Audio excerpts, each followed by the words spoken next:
Welcome to today's lesson on paychecks and taxes. In this presentation, we're going to break down what a paycheck actually is, what all the different sections mean, and where your money go after you get paid.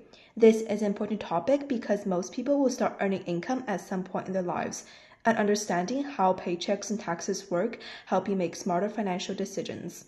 Let's begin by understanding what a paycheck actually is. A paycheck is a sum of money, usually printed on paper or deposited electronically, that represents the salary or wages paid to an employee. It shows how much money you earned during a certain period of time. Paychecks are the most common way employers pay employees, whether you work part-time, full-time, or on a salary. Even if you're paid through direct deposit, you will still receive a pay statement that shows the same information as a paper check. Now that we know what a paycheck is, let's look at what information is included on one.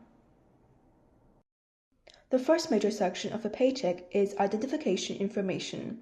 This includes names and addresses of both you and your employer. This information ensures the paycheck belongs to the correct person.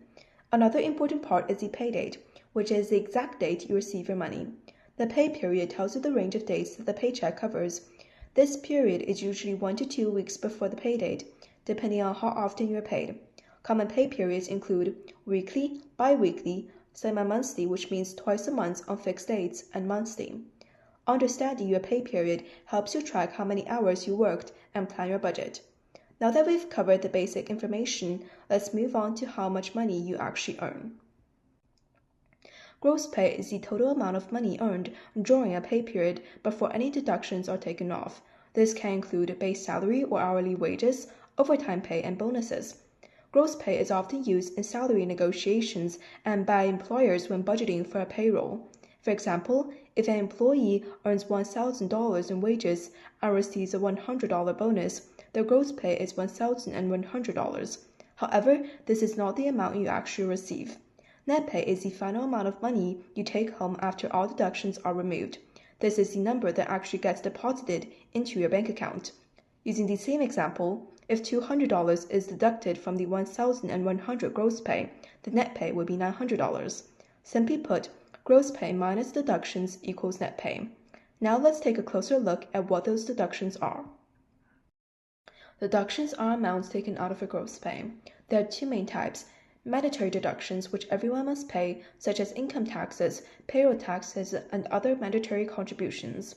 Voluntary deductions, which you can choose to participate in, such as retirement plan contributions, health or dental insurance, and other benefit plans. You may also see some common abbreviations on paychecks, including REG for regular pay, OT for overtime, PTO for pay time off, HOL for holiday pay, BON or BN for bonuses. Understanding these abbreviations helps you read your paycheck more accurately. Now let's apply everything we've learned by looking at a real example.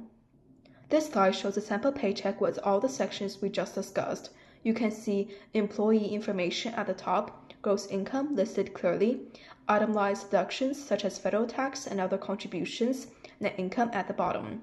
When reading a paycheck, always check that your hours are correct, that deductions look reasonable, and that the net pay matches expectations. This skill is important because mistakes can happen, and being able to read your paycheck helps you catch them.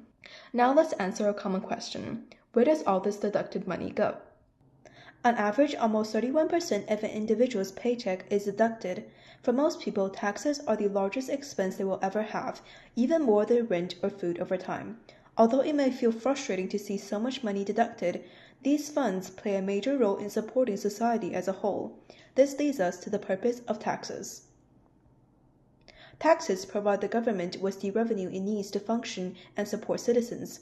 Taxes are used for public infrastructure, such as building and maintaining roads, essential services, including public education and healthcare, public safety, such as police, fire departments, and the military. However, the use of taxes can sometimes be controversial. For example, the Canada rubber duck tax event sparked debate, even though the festival generated an estimated $7.6 million in economic impact. This shows that while taxes are necessary, people often question how tax money is spent. Next, we'll explore the different types of taxes. There are two main categories of taxes. A direct tax is paid directly to the government by the person who owes it. An indirect tax is a tax that can be passed on to someone else, usually the consumer. Understanding this difference helps explain why some taxes are deducted from your paycheck while others appear when you buy products. Let's look at income tax as an example. Income tax is a charge imposed by the government on income earned by individuals or businesses during a financial year. In Canada, the Canada Revenue Agency, or CRA, classifies taxable income into four main streams: employment income, such as wages and salaries; business income from self-employment; investment income, such as interest or rental income; and capital gains from selling assets for profit. Is income tax an example of direct or indirect tax? Income tax is an example of a direct tax because individuals pay it directly to the government through deductions or tax filings. Now let's take a short look at sales taxes and how they evolved. In the past, Ontario used two separate taxes: GST, or Goods and Services Tax, which is federal; PSD, or Provincial Sales Tax, which varies by province. Today, these taxes are combined into the Harmonized Sales Tax, HST, which is 13% in Ontario.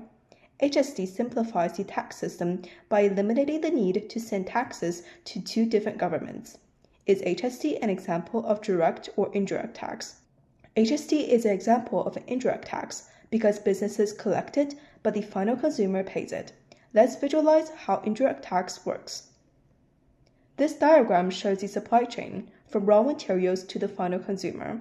Indirect taxes like HST are designed so that only the final consumer pays the tax, even though the product passes through many businesses. Each business can recover the tax it paid, ensuring that taxes are only paid once, at the end of the chain. This system helps prevent double taxation and keeps prices more transparent. By understanding paychecks and taxes, you gain important financial knowledge that will help you throughout your life. Being able to read a paycheck, recognize deductions, and understand how taxes work empowers you to manage your money more confidently.